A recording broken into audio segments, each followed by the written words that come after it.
Two more men and a teenager are currently missing across Canada. One heading out hunting with his dog, another last seen at a local park, and a third walking home on a dark, rainy night on Vancouver Island. In some of these cases, years have passed, but in all, their families are still seeking answers, asking where are their loved ones and what happened.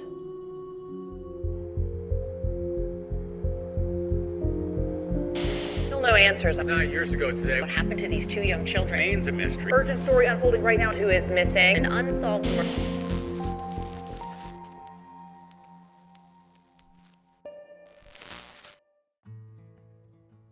"28-year-old Jim Barnes was a hunter and a paramedic along with his partner Michaela in Fort St. John, British Columbia. They also had a 1.5-year-old golden retriever named Murphy. On October 18th of 2024, Jim and his golden retriever named Murphy would get into his gray 2004 Chevy Colorado single-cab pickup truck and venture from Fort St. John on a hunting trip in the Chetwynd area, southwest of Fort St. John. Being fall, the goal was to collect firewood and potentially shoot grouse. When Jim and Murphy failed to show up from their hunting trip, they were reported missing at 10:58 p.m. that night. When paramedic Jim Barnes left his home in Fort St. John to go hunting on October 18th, he asked his partner Michaela Sawyer, who's also a paramedic, if she wanted to join him. So I told him, I can't end up going. And he said, I'll take the dog. When Barnes didn't return with the couple's 18-month-old red golden retriever named Murphy, Sawyer reported him missing. His truck was found along a Forest Service road near Chetwynd the next day. We worked in that area for a long time, so he knew that area very well. The following day, the Chetwynd RCMP were notified because there was cause to believe that Jim may be in the Chetwynd area. The RCMP would end up locating Jim's truck on Ground Birch Forest Service Road. The RCMP was able to determine that Jim was last seen around 11 a.m. the day he went missing, although it's not detailed who confirmed to have last seen him or where he was last spotted. Inside of Jim's truck were quite a few alarming items, such as his keys, wallet, his backpack. There were other valuables, and his rifle was also found, which is extremely concerning considering he was going out hunting or going out into the woods. You think he would have brought his weapon with him. However, it makes me question, did he own another weapon? Was the rifle not the only gun he would have brought along with him? But if the rifle was the gun he was bringing with him, then why would he leave it behind? Did he set out with Murphy possibly to gather some firewood first? But then again, why wouldn't he bring his gun with him just in case? This is the middle of the wilderness. There could be wild animals that could come and approach you while you're, looking for firewood. Now, I'm not a hunter, but when I looked online, it seems like shotguns are normally used for hunting grouse. So it makes me wonder, did he have a shotgun with him, or was it the rifle that he normally used? Again, there's not that much information. Multiple North Peace search and rescue members from across the province would descend into the area where Jim was last seen, but they would eventually pause their search efforts while the authorities continued their investigation. The day that the search was suspended, Jim's sister, Wendy Barnes, would share on social media that a boot print along with a dog print would be found frozen in the mud along the East Pine River, matching Jim's shoes. But no other tracks were discovered. The family speculated at the time that Jim may have been trying to make his way around the highway from the East Pine boat launch. Then, at the end of November, somebody would find a golden retriever cold and injured in the snow along Mile 95 Road near the community of Wanawan. They posted it in a Missing Pets Facebook page, and people soon noted the similarities to Murphy. Now, Jim's family, along with his partner, would end up going and visiting this dog, and after doing some consulting with other people that knew Murphy, such as his groomer, they concluded in the end that they believed it was Murphy. But due to Murphy not being tattooed or having a chip, they weren't able to 100% say that it was him. Jim's partner, Michaela, would post, quote, "We feel as though we have confirmed that the dog found near Wanawan is indeed Murphy, though it is difficult due to his severe condition. He is badly injured, with major swelling, puncture wounds, possibly from a dog or coyote, a broken front paw, and scabs all over. His behavior has changed too, from a quiet, independent dog to one who barks at every sound and howls when I leave the room. After consulting with professionals who know him well, we're certain it's him. We also observed him on familiar routes, and his reactions were unmistakable. We apologize for the delay in sharing the news. Given his physical and emotional trauma, we needed time to be 100% sure before confirming. It's been a heartbreaking journey, and while we wish Murphy could share his story, we fear we couldn't bear to hear it. He's such a sweet boy. He didn't deserve any of this, nor did Jim. Thank you all for your ongoing care and support. It has meant the world to us. The RCMP has been contacted and there's plans to conduct DNA testing, though it may take weeks. We're hoping to find a quicker way to confirm the tests, so we can get search and rescue back out. Finding Murphy alive gives us hope that we might finally get answers about what happened to Jim." End quote. I was like, wow, like this really looks like my dog, but at the same time, this dog was battered, bruised, broken, swollen, like beyond belief. So swollen. So that was really hard. And anyone who owns a red golden retriever will know, like 98% of them, they all look the same. Murphy wasn't tattooed or microchipped, and neither is the dog that was found. But after spending time with him, Sawyer is convinced it's Murphy. It was a combination of a lot of things, I would say, and a lot of cross-referencing of pictures. And then again, just certain behavioral things that Murphy exhibits that are like so specific to him. But police searching for Jim Barnes want proof. In a statement, Northern District RCMP said, "At this time, we cannot with 100% certainty say that this is in fact Murphy. While the family feels that it might be Murphy, the RCMP are looking into a DNA test to determine positively that it is Murphy." I mean, I'm not opposed to it. I think if it's an avenue that's attainable, I'll do it. The discovery of the dog prompted police to search the area where the red golden retriever was found, but there was no sign of Jim Barnes. Now, the RCMP did end up doing testing on this dog, but the results weren't anything that anyone expected, because the tests would conclude that the dog was not Murphy. It's been almost 4 months since hunter Jim Barnes went missing from the Chetwynd area. The outdoorsman out grouse hunting with his dog Murphy at the time of his disappearance. A golden retriever found approximately 120 kilometers from Barnes' pickup, briefly promising a potential lead. However, RCMP saying that DNA sampling done on the dog has confirmed that it's not Murphy. The dog was found back in December, emaciated with a broken paw, major swelling, puncture wounds, and covered in scabs. Barnes' sister saying at the time she was certain the dog was Murphy, loved ones, quote, consulting professionals who knew him well. However, some people were skeptical given the distance between where the dog was found and the proximity to where Barnes was last seen. In December, Mountie said while the family feels the dog may have been Murphy, the RCMP wasn't convinced. Those DNA tests now saying it is another dog, dealing a blow to the family's hopes. April 26th and 27th of 2025, a search party would cover the area on Ground Birch Service Road between Chetwynd and Dawson Creek. Organizers Hannah Townsend and Maria Brunskill would say, quote, "I want to say I'm optimistic about finding Jim safe and sound. Reality is, it's been close to 6 months, and the winter conditions complicate the situation significantly. I believe it's important for us to stay hopeful and approach each day with a positive mindset as we seek some form of closure for his family members." End quote. At the time, they were looking for anyone that could help provide horses, ATV, drones, as well as proven scent trained dogs that could help aid in the search. Lunch, snacks, coffee, and tea were also said to be provided for the searchers. This case is such a strange one, because where did Jim and Murphy go? Why were all those items found in his vehicle like that? And what could have happened to him and Murphy? That's the big question here. Is this simply something like a hunting accident gone wrong? Did maybe an animal attack Murphy, or did Murphy run off for some reason? Was he spooked and then Jim chased after him and got lost? And it's just one big accident. He may have died from the elements. Or could there have been foul play involved in those woods? Is there more to this than we know? What I do know is there are one too many cases of men, especially young men, going missing in the woods in Canada or in rural areas in Canada. And here we have yet another one. Another one where their vehicle is found on a service road. It's crazy how many times missing persons' vehicles are found on these logging service roads. How can someone who presumably would have some experience with the wilderness just completely go missing and then their vehicle be found like this yet again? Let's take one more good look at Jim and Murphy in case you recognize them. Jim is described as a 28-year-old Caucasian male, standing 5'11" and weighing around 201 pounds, with brown hair, brown eyes, and a mustache. He was last seen wearing a TC Energy bell cap, a green or blue hoodie, and jeans. Murphy is an 18-month-old male golden retriever with no collar. 43-year-old Paul Bellemore lived in Cornwall, Ontario.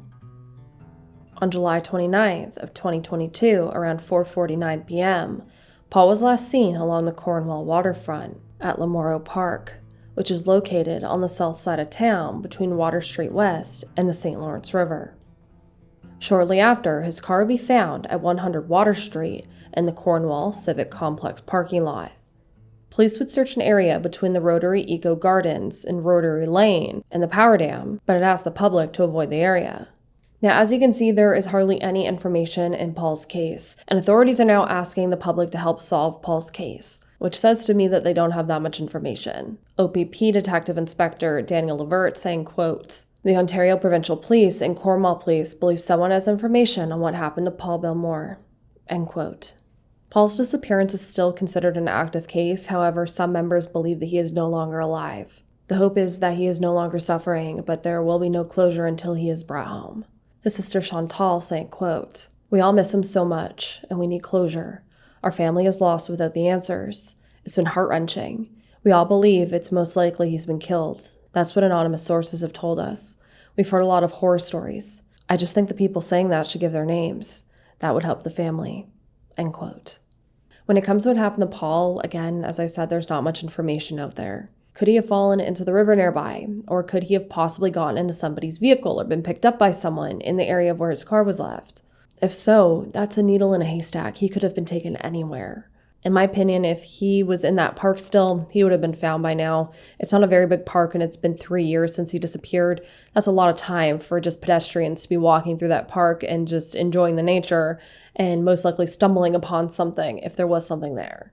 Which makes me think he most likely was taken somewhere else. Where that is, though, we don't know. But what I do know is that someone out there does, and they're just not speaking up. So let's take one more good look at Paul. Paul is described as standing 5'11" tall and weighing around 160 pounds, with green eyes, short brown, balding hair. Officials say he was last seen wearing a light-colored shirt with shorts, gray Harley hat, and blue camo sandals. He has numerous tattoos, including one of a crown on his right tricep. 17-year-old Jordan Alexander Holling was born to his father Morgan and mother Andrea, who was a nurse, and was the eldest of 3 siblings. The family lived in Campbell River, known as the salmon capital of the world due to its abundance of salmon and its reputation as a premier fishing destination. The town is situated on the northeast coast of Vancouver Island, offering access to various fishing spots and migration routes for all 5 species of Pacific salmon. Despite his parents no longer being together, Jordan was co-parented by both, and they lived nearby each other. Jordan is described as being too smart for his own good, with a love for computers, science, and chemistry. He'd even built his own gaming computer. The family had moved to Campbell River in 2013, and Jordan began attending Timberline Secondary School, where he was well-liked and had a good group of friends. He'd often be found at a local skateboard park with his best friends Sadie and Raven. The group would often have fun playing Rock Band, a 2007 rhythm game where each person plays a physical part in the band. Jordan's favorite songs to play were Bon Jovi songs. Raven had also helped Jordan secure a job at the local A&W. This was a job he was happy at, and the extra money was helpful.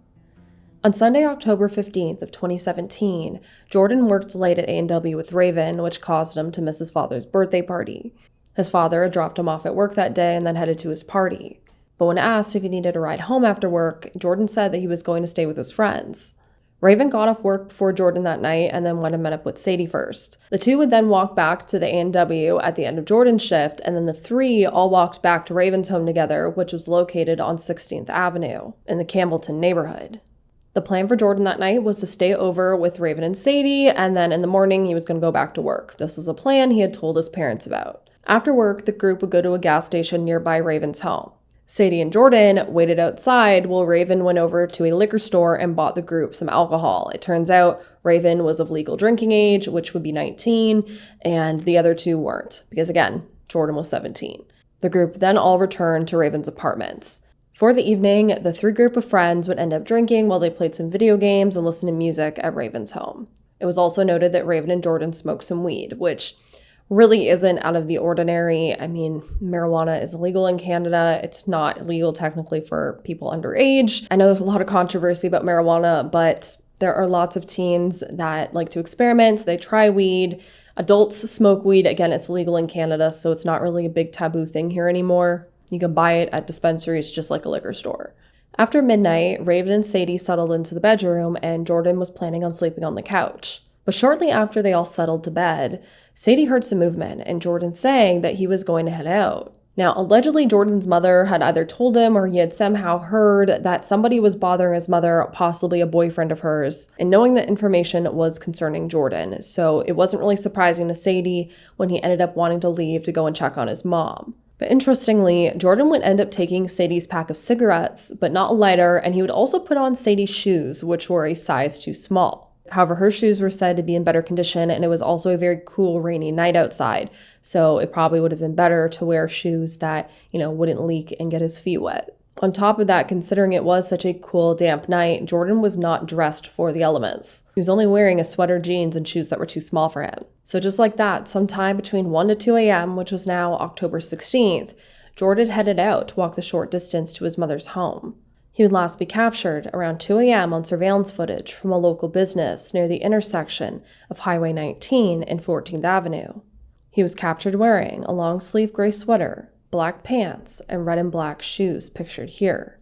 In the morning, Sadie tried contacting Jordan, but his phone went straight to voicemail. So she would end up contacting Jordan's mom. However, Andrea told her that Jordan was not there. She thought that he was at Raven's house. But he clearly didn't make it to his mom's home, and later that day he also wouldn't show up for a shift at work, which was not like Jordan at all. His mother Andrea saying, quote, "I just knew right away something wasn't right, because Jordan wouldn't miss work. We went to the police station right away and filed a missing persons report." End quote. One of the first things authorities did was take witness statements as well as pull surveillance from the local businesses, which just applause for that. We see way too often in these cases where surveillance footage isn't pulled and then it gets overwritten and then it's lost, because the surveillance footage is extremely helpful in this case. Now, I haven't found this footage ever released anywhere. However, there are a lot of good descriptions online because the family was able to watch this footage allegedly, and they did speak to True North True Crime. It's another podcast. I'll have it linked down below, but they went into a lot of detail on their account of the footage. So from what I've gathered, what is described happening in this video footage is that Jordan is captured leaving Raven's apartment building with his skateboard.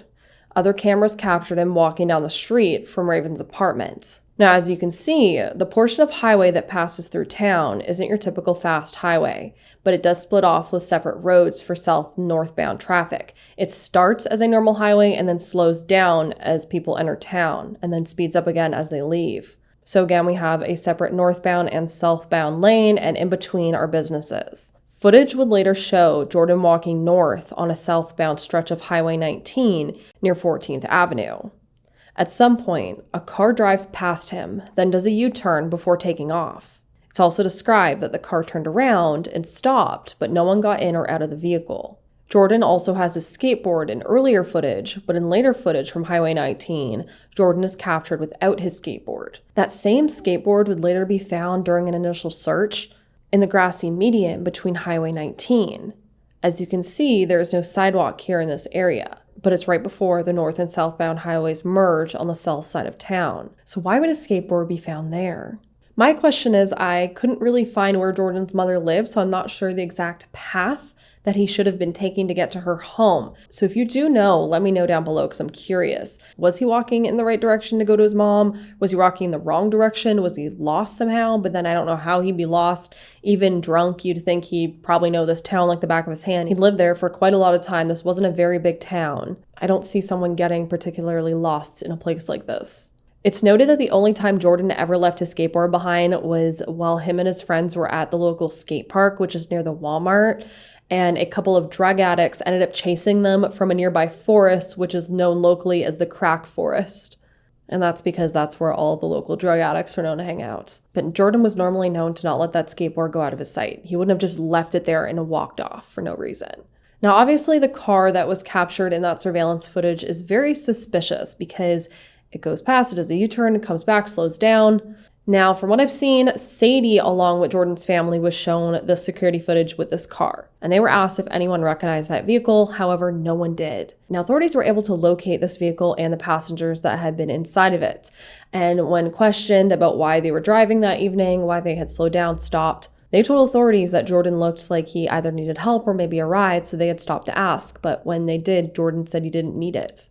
Hundreds of people would end up being involved in the searches to try to locate Jordan, as well as the RCMP, Campbell River Search and Rescue, and volunteers from the general public who went door to door and put up posters despite the rainy, cool October weather.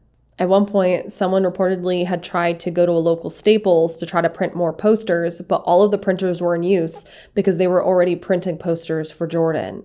People combed the area by horseback, ATVs, and on foot. Members of the local community also held prayer vigils for Jordan at Spirit Square and prepared meals for the family and volunteers. And those meals kept coming for several months. This is a tight-knit community. So how can someone that was such a local there just vanish and no one have any information?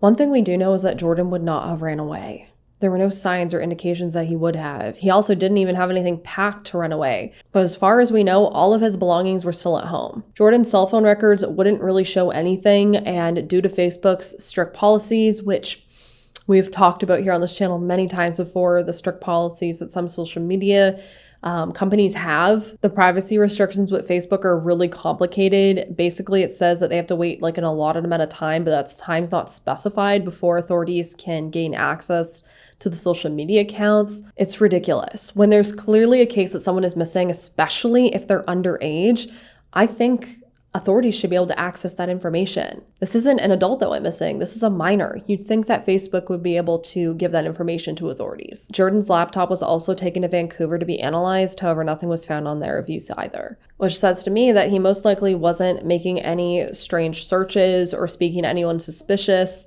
unless obviously it was on something like Facebook, which the authorities can't get access to. As far as we know, his cell phone also has never been found. Which makes me wonder if this could have been a motive of opportunity then. We don't really know how intoxicated Jordan was that night, but could this be a situation where he was intoxicated, someone noticed, took advantage of that, his senses weren't as alert as they should be because he was intoxicated, and he stumbled upon someone with bad intentions possibly? There have also, for some reason, been a lot of rumors that Jordan has been found, which is completely untrue. And it's a rumor that the family has tried to squash because it causes people to stop looking for him. But overall, the outpour for Jordan has been amazing. Jordan's friend Sadie even got a tattoo in dedication to Jordan that features the Scorpius constellation. Scorpio is Jordan's birth sign, and its shape resembles the letter J. The family has also set up a Facebook group as well that has over 8,000 members now dedicated to the search. Please go follow that page and show his family nothing but love and support there. So let's talk about theories. Considering Jordan was last seen on surveillance where the highways merge into town and where the speeds go from around 70 kilometers an hour to 50 kilometers to streetlights, which means a dead stop just over a half a kilometer, it makes me wonder if a drunk driver could have been speeding on that highway and when they entered town where they're supposed to stop, they just blew right through the lights possibly. It makes me wonder, could Jordan have been hit by a drunk driver? His skateboard would have flown into that median possibly, and that's why it was left there. Could the driver have panicked, grabbed his body, and just continued to drive off because they didn't want to get in trouble? A lot of people go to drunk driving in these missing persons cases where someone is last seen walking on, a highway or a road. But this is a case where it makes me really think that there is a possibility. Again, not only was he last seen where the highway merges into town, but it was also a dark, foggy, rainy night. That means visibility would have been lower. And then you add possibly drinking and driving, high speeds. Someone's not gonna be able to stop in time. They could hydroplane hit him. There's a lot of different scenarios. The only issue that I have with this theory is that there were no signs of a crash anywhere near where he was last seen. And if there was, it's not talked about. As far as we know, there were no, strange skid marks on the pavement, no blood, any debris, anything that would indicate that a crash may have happened. Now, again, it was a very damp, rainy night, so if there was blood, that could have been washed away. I could see that. But is it possible for someone to be hit to the point where they're going to be that injured and then there be not even maybe blood or skid marks? I don't know. Let me know down below. Maybe it is possible. Another theory I've seen brought up quite a lot is that since the town is surrounded by woods, possibly Jordan got lost and out of the elements. Now that theory doesn't really flow to me because again, Jordan wasn't new to town. He would have known this area pretty well. It's not a big place. You'd probably, learn the roads and the routes pretty quickly. And I bring up quite often, I have family that lives in even more remote parts of Canada than this town lives. And as far as I know, all of my cousins know that you don't go out into the woods unless, you have intentions to go do so. You're especially not going to go do it drunk and to the point where you're going to get lost in the woods. On top of that, again, it was rainy out. He wasn't wearing proper shoes. Why would he wander into what is most likely a damp, wet, maybe muddy forest, which also wouldn't have been a shortcut to get to his mom's house from what I've heard? So why go out of your way to walk into the woods when he could have just walked on a sidewalk? It doesn't make sense to me. When it comes to the theories of him hitchhiking somewhere else out of town, that also doesn't really jive with me very much, because why would he do that in the middle of a rainy, damp night with no belongings on him to go hitchhike somewhere? No plan to just someone pulls over, or him walking down the road with his thumb up and then someone pulls over and picks him up. Where would he be heading? He doesn't have anything on him to go somewhere. He also had plans. He was going to go check up on his mom. So why would he just decide then to go hitchhike somewhere else? It doesn't make sense. The only thing that does make me wonder is if, because it was such a damp, cold, rainy night, could someone have pulled over that maybe he possibly knew or felt comfortable with, and they offered him a ride because he wasn't dressed for the weather and he got in? As we know, there was at least one vehicle captured driving in that area, stopping or going near him, turning around, that claims to have spoke to him, or at least tried to offer him a ride, but he didn't want a ride. It was pretty late at night. There wasn't that much traffic in the area, but could someone else have possibly passed him and offered him a ride that he took? Could that individual have had bad intentions? Again, taken advantage of the fact that he wasn't completely sober. Could they have taken his skateboard and tossed it out the window, and that's why it was in the median? Could it have been something like that? Clearly, they have a lot of video footage from that area, so if there was a struggle, it probably would have been captured on camera. So it is such a strange case. He was there one minute and he was gone the next. One other thing I do wonder is if he was walking north, could he have fallen in the Salmon River? Because as you can see, if you continue going north on the road he would have been walking on, it leads to a bridge that crosses over the Salmon River, which is quite a large river. If that happened, would he have been washed out somewhere? And could that be the reason he hasn't been found? But then I would ask, if Jordan did walk all the way to that bridge, why isn't there any footage showing him walking that far away from where it said he was last seen? Why isn't there further footage that would show him walking somewhere up by the bridge? Because there is businesses up by the bridge. How are there so many of these young men just vanishing, especially within towns? It's odd. It doesn't make sense. What happened to Jordan is so unclear, but what I do know is someone out there knows something. Why aren't those individuals speaking up? Let's take one more good look at Jordan, because maybe it'll spark something in you. Jordan is described as a Caucasian male who wears glasses with black frames. He stands 5'11" tall and weighs around 145 pounds with hazel eyes. At the time of his disappearance, his dark brown hair was cut short, and he was wearing a long-sleeved gray sweater, black pants, and red and black shoes pictured here. What happened to Jim, Paul, and Jordan? If you have any information, please contact the authorities. I'll have the information for each case linked down below. And what do you think happened in these cases? Do you have any more information that I didn't include here? I'll be in the comment section chatting with you all. My heart goes out to all three of these families. I truly hope answers come. These are all three very strange cases where these two men and this teen simply just vanished. There's clearly more information here that needs to be brought forward. So hopefully continuing to talk about these cases will hit the individuals who do have information and will come forward. And as always, I hope you all stay safe out there, lock your windows and doors, and I hope to see you in the next video. Bye.